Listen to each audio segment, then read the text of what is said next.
नमस्कार मित्रांनो, cherry motions YouTube चॅनलमध्ये तुम्हा सर्वांचं स्वागत.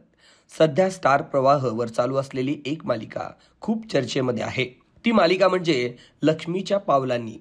मालिकेमध्ये अभिनेत्री ईशा केसकर आपल्याला प्रमुख भूमिकेमध्ये दिसून येत आहे. आजपर्यंत ईशा आपल्याला वेगवेगळ्या भूमिकांमध्ये दिसून आली आहे. ईशा एक मध्यमवर्गीय घरातून आहे, त्यामुळेच अभिनय क्षेत्राबद्दल फारशी माहिती तिला नव्हती.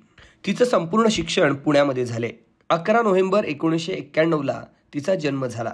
सिम्बॉयसिस कॉलेजमधून तिनं महाविद्यालयीन शिक्षण पूर्ण केलं. ती छोट्या पडद्यावर आपल्याला जय मल्हार या मालिकेच्या माध्यमातून दिसून आली. अरे आवाज कुणाचा या चित्रपटामध्ये एक रिपोर्टरची भूमिका तिनं साकार केली होती. तर मंगलाष्टक वन्स मोर यामध्ये सपोर्टिव्ह रोल केला होता. जेव्हा तिला बानूचा रोल ऑफर झाला तेव्हा तिला या रोलसाठी खूप मेहनत घ्यावी लागली. तिला भाकरी करण्यापासून शेणानं सारवण्यापर्यंत सर्व कामं शिकून घ्यावी लागली.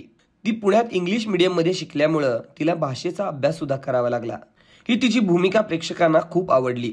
या भूमिकेमुळं ईशा घराघरामध्ये पोचली आणि सर्वांची लाडकी झाली. त्यानंतर ती झी मराठीवरील माझ्या नवऱ्याची बायको या मालिकेमध्ये दिसून आली. याआधी ही भूमिका रसिका सुनील करत होती. तिला प्रेक्षकांचं प्रचंड प्रेम मिळालं आणि म्हणूनच ईशाला ही भूमिका साकार करणं खूप चॅलेंजिंग होतं. झी मराठीच्या एका अवॉर्ड फंक्शनमध्ये तिची ओळख अभिनेता ऋषी सक्सेना बरोबर झाली. ऋषी आपल्याला काहे दिया परदेस या मालिकेमध्ये दिसून आला होता. त्या दोघांमध्ये मैत्री झाली आणि त्यानंतर प्रेम. नुकत्याच आलेल्या सरला एक कोटी या चित्रपटामध्ये सुद्धा सरलाची भूमिका तिनं उत्तम वठवली होती. या भूमिकेनं प्रेक्षकांना तिनं मोहून टाकलं. सध्या ती स्टार प्रवाहावरील लक्ष्मीच्या पावलांनी या मालिकेमध्ये काम करताना दिसत आहे.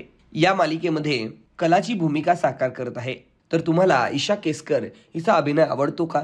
तिची कोणती भूमिका तुम्हाला आवडते हे कमेंट बॉक्समध्ये कमेंट करून कळवायला विसरू नका.